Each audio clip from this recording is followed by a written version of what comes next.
अरे कहाँ जाता रू? बाजार करे, बाजार करे।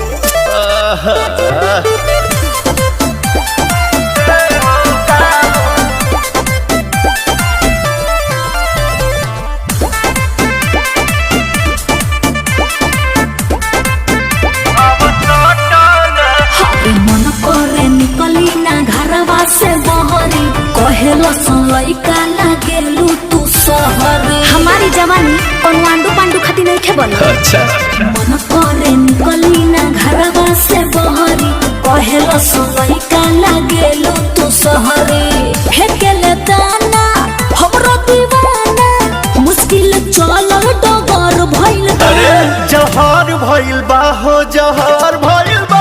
है जवानी रानी झगड़ा के घर भइल बा। है जवानी रानी झगड़ा के घर भइल बा। है जवानी रानी झगड़ा के घर भइल। तो आई होप ये वीडियो आप लोग को बहुत अच्छा लगा होगा। उम्मीद करता हूँ कि अच्छा ही लगा होगा। अगर थोड़ा सा भी अच्छा लगा होगा तो प्लीज़ लाइक करें, शेयर करें, सब्सक्राइब करें और प्यारा सा एक कमेंट कर दें। और अगर आप फेसबुक पर देख रहे हैं तो फेसबुक पेज को फॉलो कर लीजिए, लाइक कर दीजिए, शेयर कर दीजिए और एक कमेंट कर दीजिए। ओके, और बस इतना ही बोलना था। और बाय, और ऐसे आप लोग सपोर्ट करते रहिए। बाय।